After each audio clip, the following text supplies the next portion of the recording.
क्या है संवैधानिक अधिकार।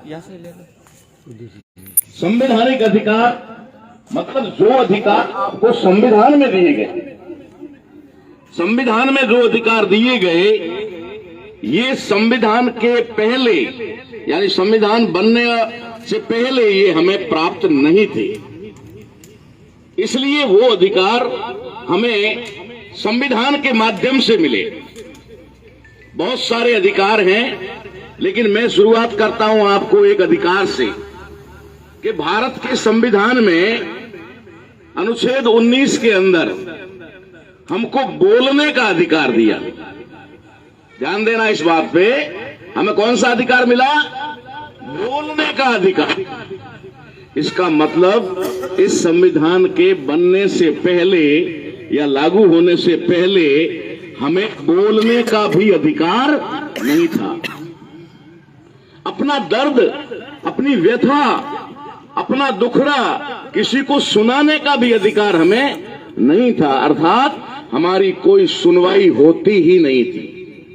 अगर कहीं सुनवाई होती तो ये संवैधानिक अधिकार में, वो भी फंडामेंटल राइट, मौलिक अधिकारों के अंदर बोलने का अधिकार नहीं होता, कहीं साधारण में डाल दिया गया होता। तो आप समझ सकते हैं कि जिन लोगों को आज हम किसान का मेरा नाम दे रहे हैं, ये एक नया नाम सर्जन है, उन लोगों को अगर बोलने का अधिकार नहीं था तो फिर बाकी की चीजें तो बहुत दूर की। उनको संपत्ति रखने का अधिकार, शिक्षा का अधिकार, शस्त्र रखने का अधिकार, सत्ता में भागीदारी का अधिकार, अच्छे घर बंगले बनाने का अधिकार, व्यापार और बिजनेस करने का अधिकार, ये तो बहुत दूर की बात, बोलने का भी अधिकार नहीं था। ये अधिकार हमें संविधान के माध्यम से मिले। लेकिन संविधान में वो लागू हुए 73 वर्ष पूरे हो चुके हैं। अभी अभी 26 गई है और 73 साल पूरे हो गए।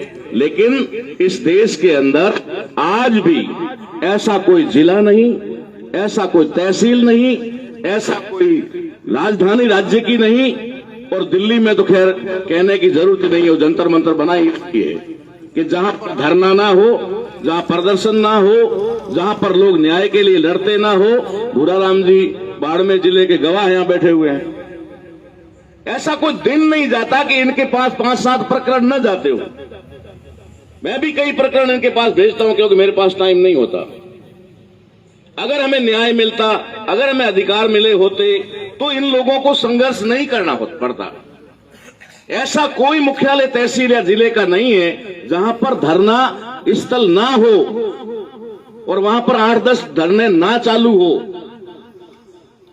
73 साल के बाद में भी अब भी हमारे को धरना देने की, रैलियां निकालने की, हड़तालें करने की, भूख हड़ताल करने की ये नौबत आ रही है। अगर हमें संवैधानिक अधिकार मिल गए होते तो शायद इन सब की जरूरत नहीं होती और जो लोग धरनों पर बैठे हैं वो देश के विकास में काम कर रहे होते, देश के विकास में काम कर रहे होते। आपको बता दूं, दुनिया के अंदर जो मशीनरी का आविष्कार हुआ है ना, कहते हैं ना आवश्यकता आविष्कार की जननी। तो आवश्यकता हुई होगी तब मशीन बनी ना।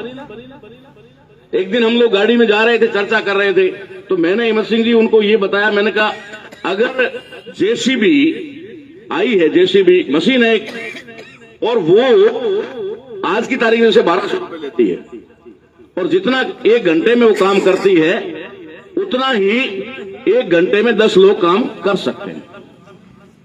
10 लोग 1 घंटे में काम उतना ही कर सकते हैं।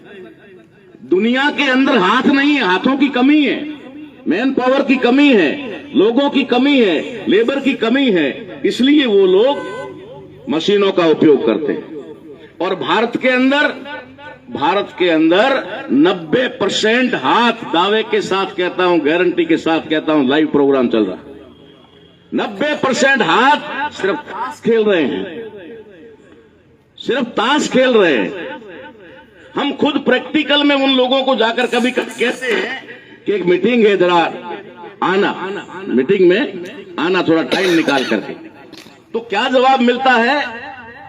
टाइम मिलेगा तो आएंगे, टाइम मिलेगा तो आएंगे। तो हम उनसे पूछते अभी ये क्या कर रहे हो, बोला टाइम पास कर रहे हैं। ताश क्यों खेल रहे हो?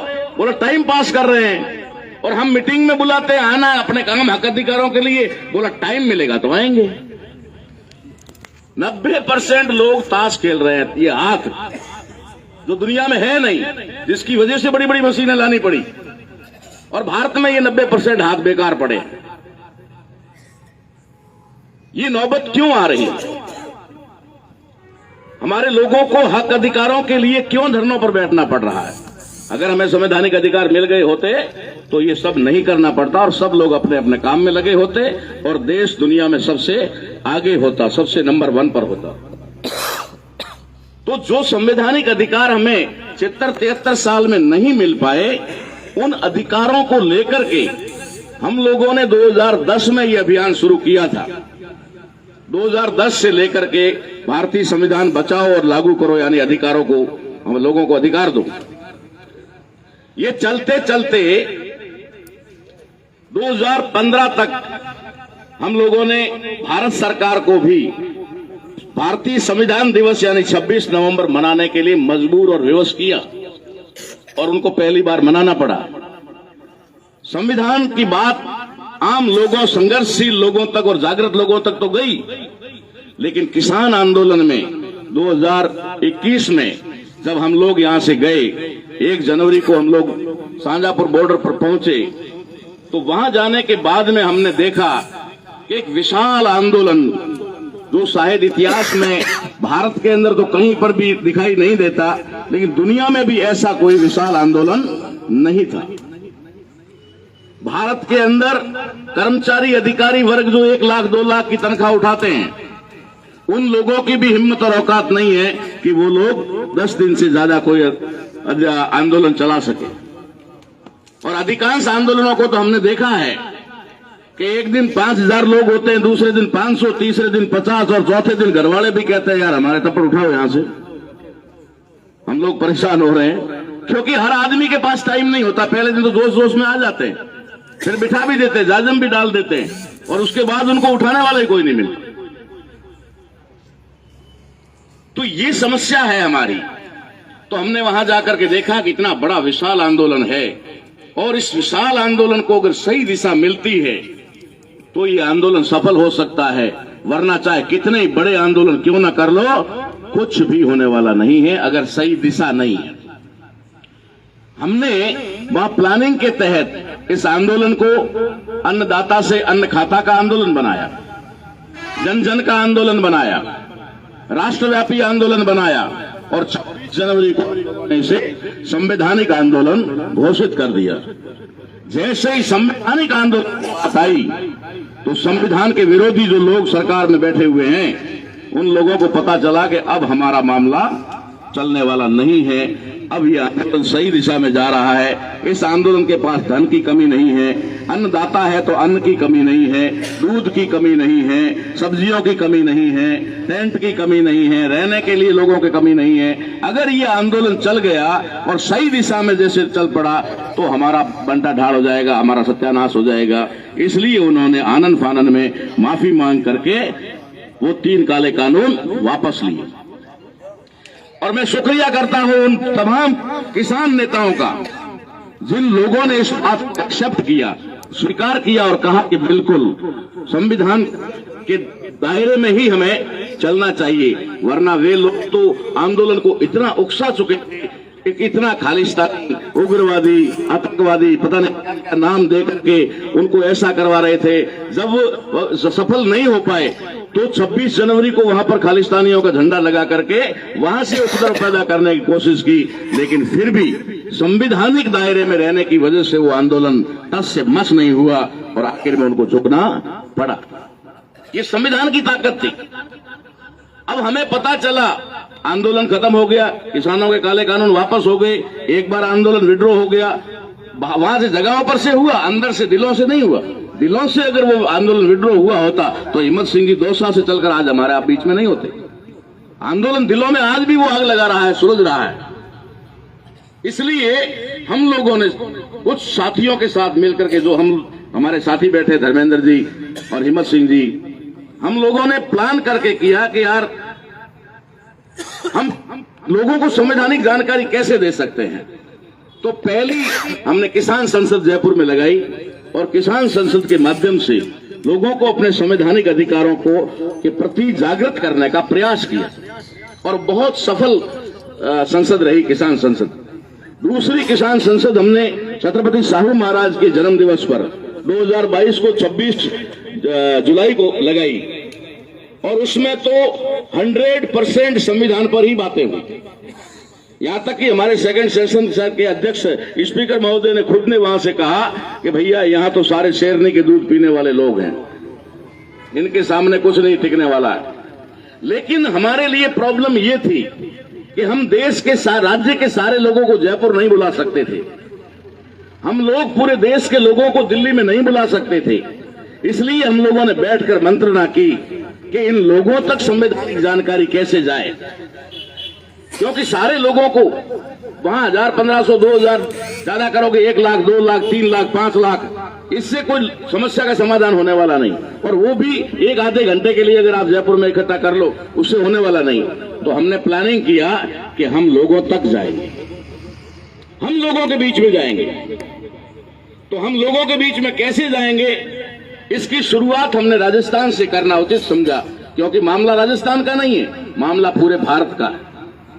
क्योंकि संवैधानिक अधिकार पूरे भारत को है और संविधान में जो छेड़खानी होती है वो दिल्ली से होती है, राजस्थान से, जयपुर से नहीं होती, हैदराबाद से नहीं होती, गांधीनगर से नहीं होती, वो गड़बड़ी दिल्ली से होती है।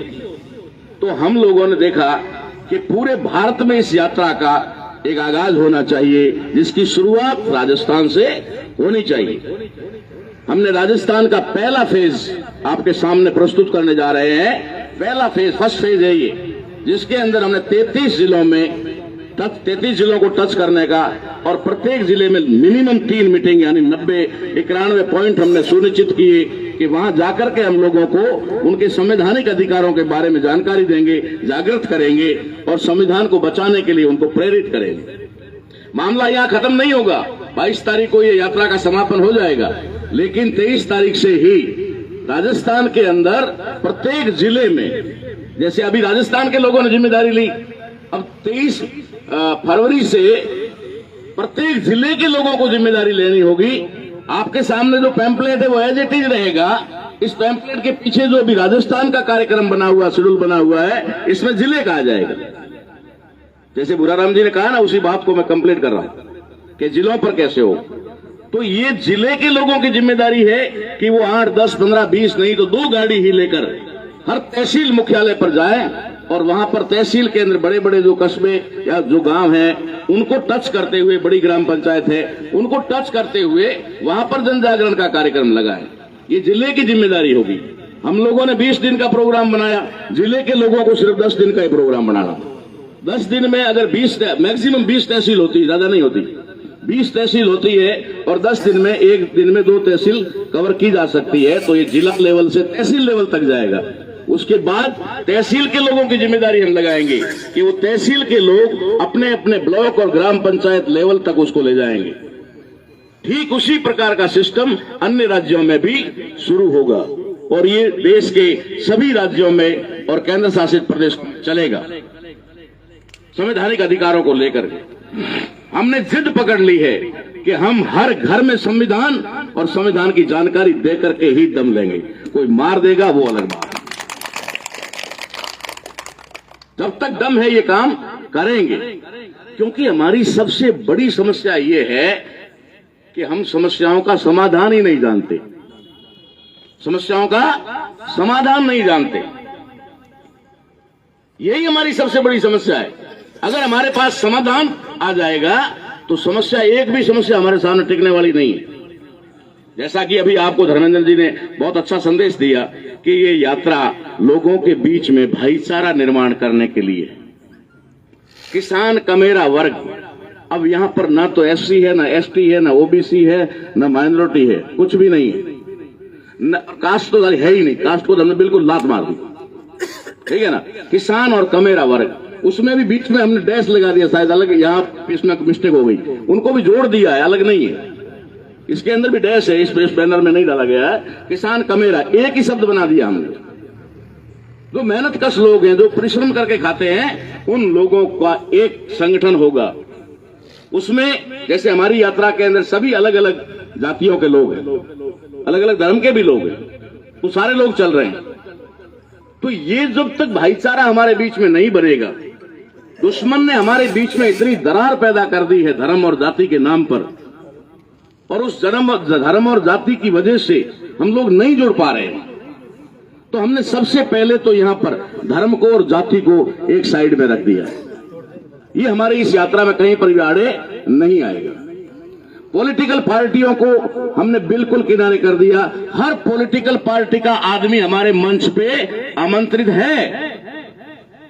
ऐसा नहीं है कि हमने मना कर दिया नहीं, पॉलिटिकल वालों को नहीं लेना। पॉलिटिकल पार्टी का हर आदमी हमारे मंच पे अलाउ है, लेकिन वो इस यात्रा का हिस्सा बनके, न किसी पार्टी का हिस्सा बनके। अगर वो पार्टी का हिस्सा बनके आएगा तो हम लोग नहीं आएंगे। अगर वो इस यात्रा का हिस्सा बनकर आएगा तो उसको जगह जरूर मिलेगी। तो इस प्रकार से ये भाईचारा बनाने के लिए इन तमाम चीजों को जो भाईचारे को तोड़ने वाली है, उनको हमने किनारे किया। जैसे संवैधानिक पहचान के अंदर हम मूल रूप से दो पहचान मानते हैं कि एससी, एसटी और ओबीसी। मैंने कल परसों भी ये बात कही थी, आपके बीच में भी यहां कहना चाहूंगा कि ओबीसी की जनगणना 2011 के अनुसार जो हमने उनके गुप्त तरीके से रखे हुए आंकड़े कैसे भी करके निकाले हैं, उसके अंदर ओबीसी 71% है, 71%, 71% है। ये ओबीसी को पता ही नहीं है। हाथी होता है ना, हाथी, उसको एक आदमी पतला सा 30-35 किलो का आदमी हाथी के ऊपर बैठ करके एक छोटे से अंकुश से उसको चलाता है ना। वो इधर करता है, इधर चलता है, इधर करता है, इधर चल, रुकने को बोलता, रुक जाता है। हाथी विशाल काय है और ताकत में उसका कोई जोड़ नहीं है, लेकिन वो 35 किलो का आदमी उसको चलाता है। क्यों चलाता है मालूम है? और कब तक चलाता है मालूम है? उस हाथी को वो महावत तब तक ही चला पाता है जब तक उस हाथी को अपनी ताकत का अंदाजा नहीं होता। जब तक हाथी को अपनी ताकत का अंदाजा नहीं होता तब तक वो महावत उसको चलाता रहता है। जैसे ही हाथी को अपनी ताकत का पता चल जाता है, हाथी को अपनी ताकत का पता चल जाता है, महावत कूद कर भाग जाता है और भीड़ में जाकर कहता है हाथी पागल हो गया, सावधान हो जाओ, हाथी पागल हो गया। अरे बेचारा होश में ही आ जाया है, वो तो होश में ही आ जाया है और वो कह देता है पागल हो गया। यहां पर कोई भी